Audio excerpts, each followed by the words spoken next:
La technologie, notamment en matière d'IA, elle va très vite. Et donc, nous avons un enjeu, nous, les politiques finalement, que ce soit les parlementaires, le gouvernement, la Commission européenne, à répondre à ces évolutions rapides qui nous amènent parfois dans des situations que nous n'avions pas imaginées. Donc il faut qu'on soit beaucoup plus rapide dans notre réponse et puis qu'on continue à muscler notre arsenal législatif, tous nos outils pour contrer ces plateformes qui ne respectent pas les citoyens européens. Bienvenue dans le monde de l'IA. Je m'appelle Leslie Fornero et avec ce nouveau podcast, je vous emmène à la découverte de ce monde à la fois fascinant et déroutant.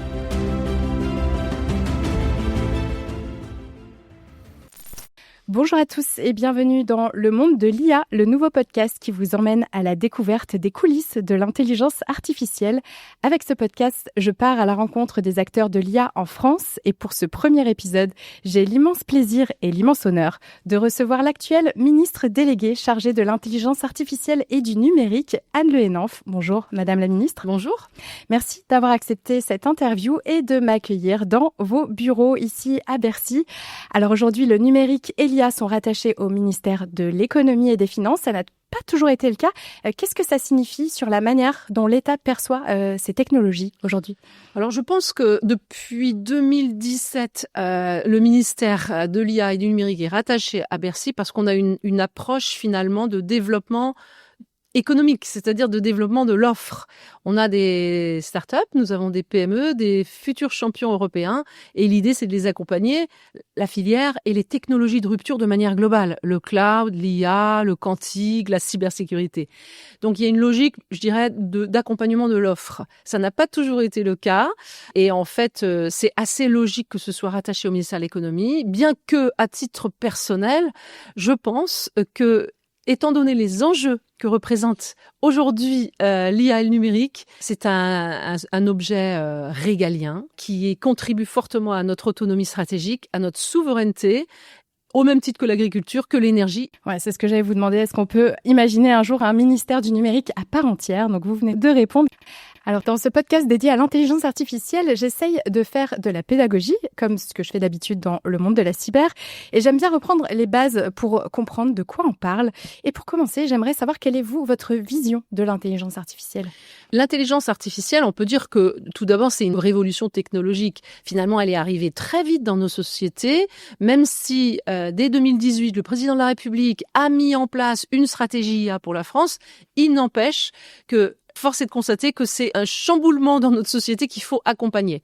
Ce sont donc pour moi des opportunités au niveau économique avec des gains de productivité, de compétitivité. C'est également l'IA un facteur d'autonomie, de souveraineté pour notre pays. Et puis, c'est une valeur ajoutée pour les entreprises qui, petit à petit, l'intègrent dans leur processus. Donc, je dirais que pour moi, c'est une opportunité, c'est une chance. C'est aussi un facteur d'émancipation. Au même titre, on peut dire que l'arrivée d'Internet ou sur un moteur de recherche, ça nous a ouvert des possibles inimaginables. Alors, l'IA, c'est exactement la même chose. Donc, une chance, une opportunité pour les entreprises, une opportunité pour notre pays et pour l'Europe de manière plus globale, mais qui est aussi génératrice d'angoisse parce qu'on ne connaît pas, on ne sait pas jusqu'où ça va aller ce développement de l'IA et que on ne maîtrise pas tout, en tout cas le citoyen ne maîtrise pas tout, n'a pas tous les codes et que il y a également des travers de l'IA qu'il nous faut accompagner, notamment pour protéger les populations de menaces qui viennent directement de l'IA, comme de l'enfermement, de l'addiction pour les jeunes, de la désinformation, de l'ingérence étrangère, de la manipulation. Voilà, donc c'est une opportunité énorme, mais en même temps, il faut accompagner parce qu'il peut y avoir des travers de l'IA. On va reparler des dernières actualités de l'IA, mais avant ça, j'aimerais comprendre la stratégie politique de la France sur l'IA. Donc l'IA, c'est un sujet assez récent pour le grand public. Nous, on a commencé à entendre parler des IA génératives avec l'introduction de ChatGPT, c'était vers 2022. Mais c'est un sujet qui est inscrit sur les agendas politiques depuis plusieurs années déjà. La France s'est dotée d'une stratégie nationale pour l'IA dès 2018. Est-ce que vous pouvez nous parler de cette stratégie qui se déroule donc en 3 phases? phase et nous expliquer pourquoi elle a été mise en place. Alors, je pense que le président de la République a une position vis-à-vis de l'IA que je partage totalement, qui est de dire qu'il faut accompagner l'IA. Il y a une option, c'est d'être spectateur et de se dire l'IA, notamment avec ChatGPT, arrive des États-Unis. Les Chinois travaillent également sur l'intelligence artificielle. On peut, finalement, nous dire on attend et on va s'adapter à la technologie. C'est pas le choix qui a été fait. C'est-à-dire que dès le début, dès 2018, le président de la République, Emmanuel Macron, on s'est dit, nous, on a les capacités, on a des acteurs, des startups, on a des entreprises, on a une volonté européenne. Dès 2018, on construit une stratégie. La position de la France, elle a été effectivement, vous l'avez dit, construite autour de 3 étapes. Pour pouvoir avoir une ambition au niveau de l'IA en France, il faut déjà avoir un socle. Et le socle, il est technologique. Et donc, il faut investir dans la recherche, dans le développement. C'est ce que nous avons fait, c'était la première étape. La deuxième étape concernait finalement la diffusion de cette IA au niveau des entreprises, puisque c'est eux qui non seulement créent l'IA, donc les modèles, la technologie, mais aussi peuvent l'implémenter dans leur propre mode de fonctionnement et ça génère de l'activité, des gains de productivité. Et tout ça, c'est du point de PIB, donc économiquement, c'est essentiel. Ça permet aussi de tester les différentes IA.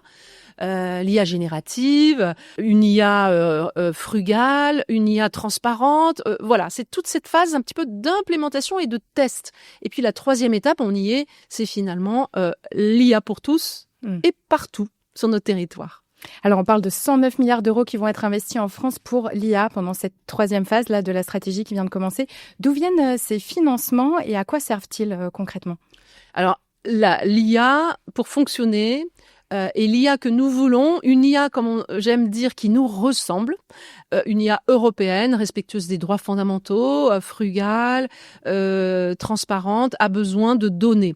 Et la donnée, il faut bien la stocker quelque part, soit pour la sauvegarder en France ou en Europe, soit pour investir dans des data centers qui sont des calculateurs, en fait, qui vont accueillir cette IA qui va générer des modèles. Ces 109 milliards, principalement, c'est ça, c'est cette ambition, notamment lors du sommet pour l'IA en février 2025, d'une vraie ambition de filière pour les data centers en France. C'est un outil de souveraineté, et qu'il faut accompagner. Les financements, eh bien, ils peuvent être européens avec des grands programmes. Ils peuvent être évidemment français.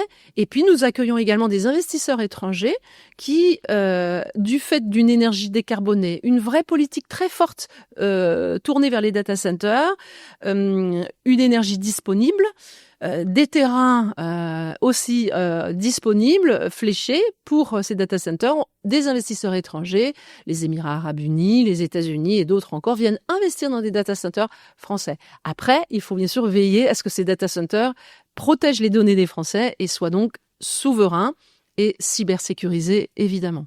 Vous parlez de souveraineté numérique. Face aux États-Unis et à la Chine, la France peut-elle réellement peser ? Sur quel levier avons-nous aujourd'hui encore un avantage compétitif ?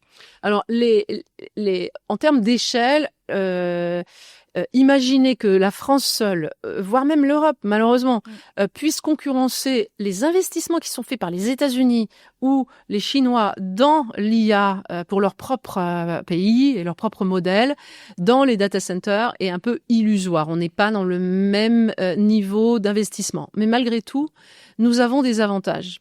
Nous avons une vision pour l'IA que nous voulons, l'IA européenne. Une IA qui nous ressemble, ça veut dire qu'elle est respectueuse de nos valeurs, des droits fondamentaux, qu'elle est transparente et que finalement, les 27 pays ensemble ont une vraie ambition d'avoir une IA européenne qui vient finalement concurrencer l'IA américaine ou chinoise. Donc je dirais qu'on est dans la course. C'est ce que a initié le président en 2018, on y est, et aujourd'hui, on n'a pas à rougir de ce qu'on est en train de faire avec l'IA qui nous ressemble, l'IA européenne. Alors ces derniers mois, l'actualité IA a été particulièrement dense et j'aimerais qu'on revienne sur plusieurs événements, à commencer par Grok, l'IA générative d'Elon Musk, qui permet notamment à des internautes de générer des images dénudées de personnes sur les réseaux sociaux X. Quels sont nos moyens d'action face à l'arrivée d'IA qui ne respectent pas les lois de notre pays? Alors je souhaite déjà dire en préambule que nous n'acceptons aucune action d'acteurs qui ne respectent pas le droit national ou le droit européen. Ces abus, ces actes illicites méritent des sanctions. C'est ce que nous faisons. Donc déjà, nous saisissons systématiquement à travers l'article 40 la justice pour faire retirer ces contenus illégaux. Ensuite, nous avons des plateformes comme Pharos où chaque personne qui constate ces dysfonctionnements ou qui est victime de ces dysfonctionnements puisse faire un signalement.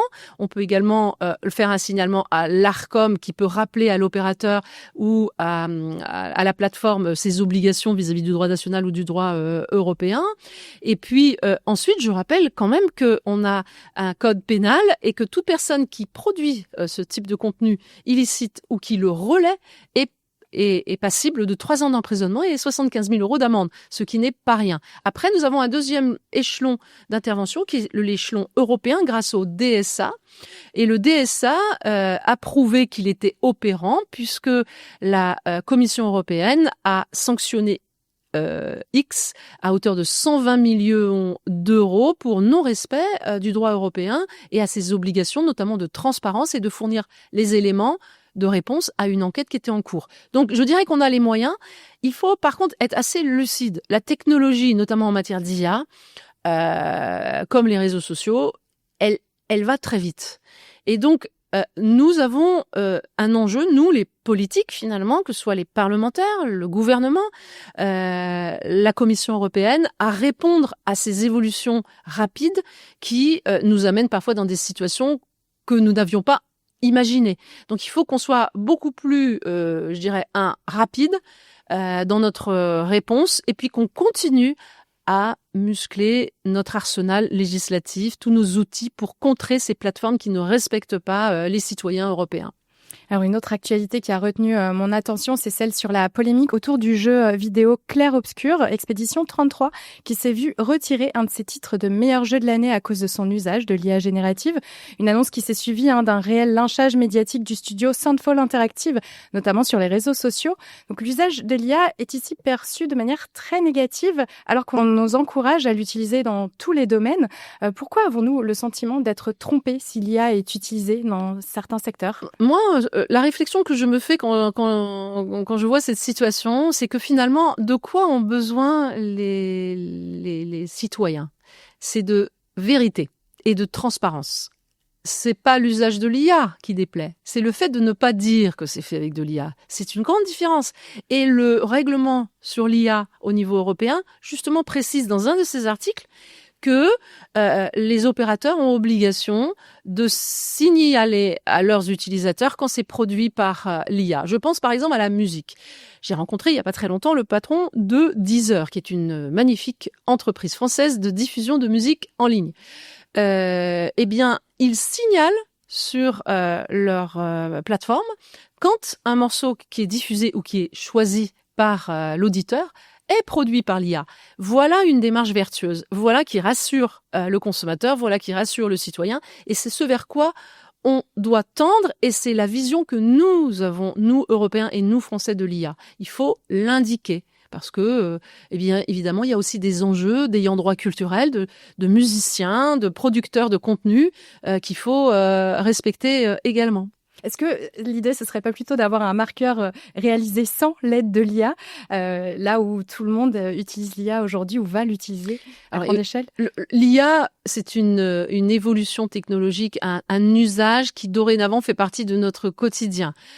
Mon ambition ici au ministère, c'est de faire en sorte que l'IA soit diffusée largement. C'est l'ambition également du ministre du Travail, du ministre de Serge Papin au niveau du commerce, des PME, des TPE, parce que c'est un vrai gain de productivité, de compétitivité. Donc l'IA est un outil qu'il faut voir au service de l'homme.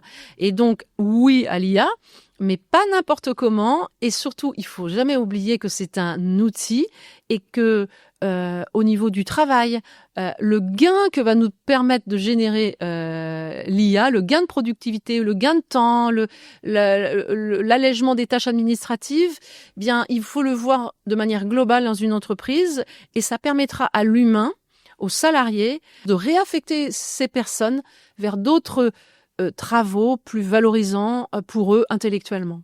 Alors, de mon côté, j'ai été tellement surprise par cette polémique autour de l'usage de l'IA générative dans les jeux vidéo que je me suis demandé si le lynchage médiatique de Clair Obscur sur les réseaux sociaux avait été peut-être orchestré par une puissance étrangère qui jalouserait le succès français, notamment notre rayonnement à l'international. Comment est-ce qu'on peut savoir aujourd'hui ce qui relève de la manipulation de l'information, de la désinformation ou non? Et est-ce que c'est un sujet qui vous préoccupe? Oui, alors tout d'abord, ce que je souhaite dire, c'est que l'entreprise de jeux vidéo, on en est très fiers. Qu'ils aient utilisé de l'IA dans leurs jeux vidéo, c'est un choix. Mais nous, on est très, très fiers de la filière jeux vidéo en France.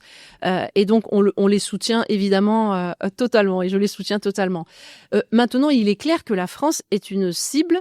Ça prouve quelque part que la politique ambitieuse que nous avons autour de l'IA, de créer des futurs champions européens comme Mistral, il y en a d'autres encore, eh bien, ça peut déranger. Donc, en fait, la désinformation, ça peut être un outil aussi pour dévaloriser, pour déstabiliser finalement la filière IA française. Donc, il ne faut pas se laisser déstabiliser. Je pense que nous sommes sur le bon chemin. Les ingérences étrangères, la désinformation, la déstabilisation, ça fait aussi partie des outils utilisés par certains compétiteurs qui n'ont pas forcément envie de voir l'émergence d'une vraie belle filière européenne en IA.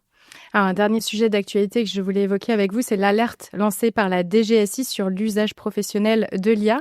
Qu'est-il prévu aujourd'hui pour sensibiliser et former les publics et les entreprises aux bonnes pratiques pour utiliser l'intelligence artificielle, par exemple, ne pas soumettre de données personnelles sur un outil d'IA, faire preuve de vigilance face à la manipulation de l'information et les réponses biaisées, ou vérifier l'exactitude et la pertinence des résultats obtenus. Nous, on a reçu les IA sans formation, on les utilise sans savoir finalement si c'est fiable ou pas et on découvre avec l'usage. Voilà. Est-ce que l'État doit aller plus loin pour accompagner les citoyens et les professionnels? C'est indispensable de se poser les bonnes questions quand on utilise des outils d'IA. Je dirais qu'on a le même sujet avec la cybersécurité, avec les réseaux sociaux sur lesquels chacun a envie de mettre des photos de ses vacances ou de ses enfants à Noël. C'est exactement le même sujet. Ce sont des espaces ouverts où les informations circulent. On ne sait pas toujours où elles partent, où elles sont stockées, quel usage peut en être fait. On a vu des choses dramatiques effectivement à propos d'enfants, avec de la pédocriminalité en ligne à partir de photos émises par des parents sans imaginer le pire, ces jeunes femmes ou ces femmes qui sont dénudées par Grok. Donc en fait, dès qu'on utilise des outils de ce type, il peut y avoir une perte de contrôle. Donc il est très important, et notamment quand on utilise l'IA dans une entreprise, de vérifier si l'IA elle est sécurisée et si elle est souveraine. Et donc moi j'invite évidemment les entreprises qui ont envie d'introduire l'IA dans leur process, et on le pousse, et je souhaite que les entreprises le fassent, qu'ils le fassent avec des professionnels, des acteurs de la filière française, et qu'ils se posent les questions sur les usages qu'ils vont en faire. Et puis plus largement, moi je pense que c'est finalement une réflexion collective dans une entreprise, puisque si on n'introduit pas l'IA, si un chef d'entreprise ne pilote pas l'IA dans son entreprise, il est vraisemblable que ses employés, que les agents publics, utiliseront une IA de leur choix, et peut-être pas celle qu'on souhaite qu'ils utilisent. Donc je pense qu'il faut finalement l'anticiper, le programmer, le maîtriser, le faire de manière collective. C'est un vrai projet d'entreprise, l'introduction de l'IA. Alors de tous les sujets qu'on vient d'évoquer, qu'est-ce qui vous préoccupe le plus aujourd'hui en tant que ministre ? Sur le sujet de l'IA, ce qui me préoccupe le plus, finalement, c'est la désinformation, c'est-à-dire l'usage malveillant de l'IA qui pourrait bloquer les développements que nous avons et l'ambition que nous avons, parce que c'est une source d'angoisse.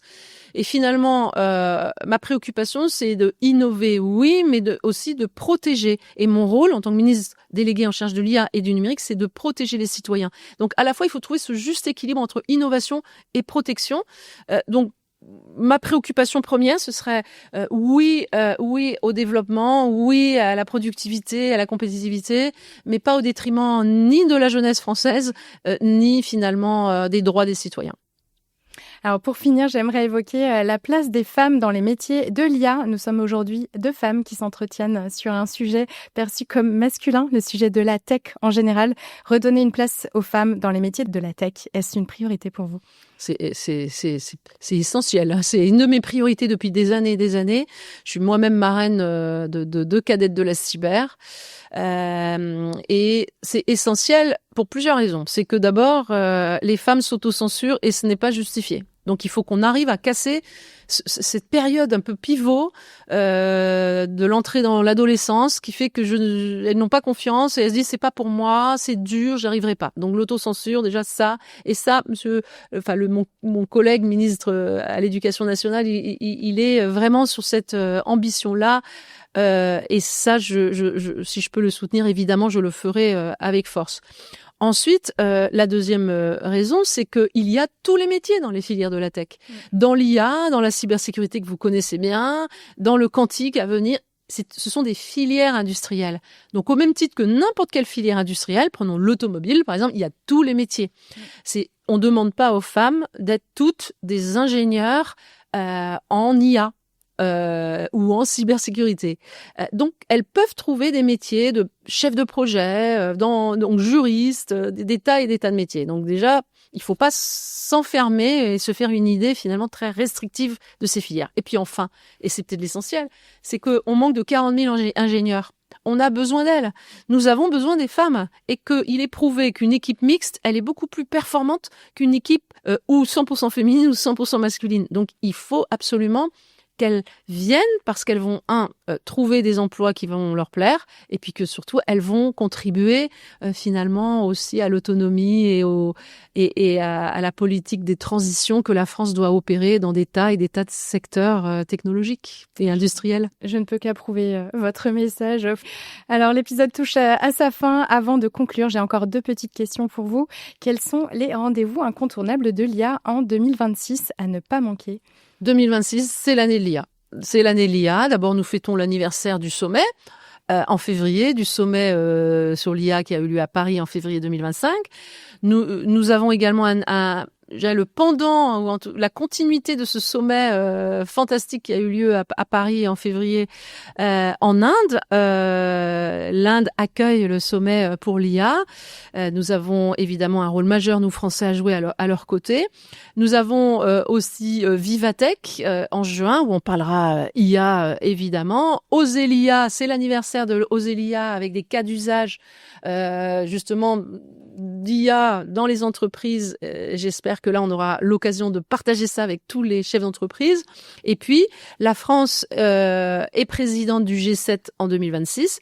Il existe un G7 numérique. Donc, tout le long de 2026, avec mes homologues du G7, eh bien, nous allons parler IA. Une IA qui se diffuse dans l'économie, une IA frugale, une IA transparente et puis une IA sécurisée surtout. Et qui devrais-je recevoir sur le podcast pour parler IA ? Alors peut-être que vous vous attendez à ce que je vous donne des grands noms de l'IA, mais c'est pas le choix que je vais faire.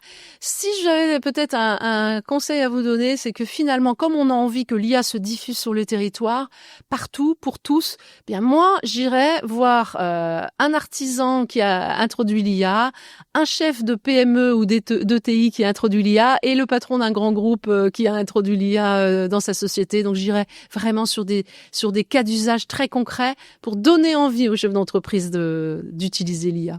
Et un dernier mot peut-être sur les ambassadeurs de l'IA. Est-ce que vous pouvez nous en parler ? Alors les ambassadeurs, je les ai donc nommés. Ils sont aujourd'hui en action. 500 ambassadeurs de l'IA. C'était une des promesses de Oser l'IA en juillet 2025. 500 ambassadeurs répartis sur tout le territoire qui ont une appétence pour ce sujet-là. Ils sont tous bénévoles.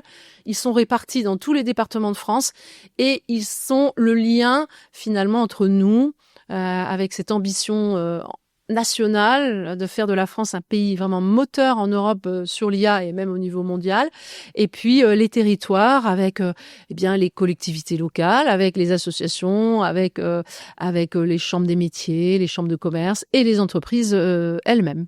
Et ça va me faire du monde à interviewer sur ce podcast. Merci beaucoup, Madame la Ministre, d'avoir accepté cette interview. Je suis vraiment ravie de lancer ce nouveau podcast avec vous. Je ne pouvais pas rêver mieux comme première interview. Merci de votre confiance. Merci beaucoup. Chers auditeurs, n'oubliez pas de vous abonner à la chaîne de ce nouveau podcast pour ne pas manquer les prochains épisodes et n'hésitez pas à laisser un avis pour m'aider à le faire connaître. Merci à tous et à très vite dans le monde de l'IA. À bientôt.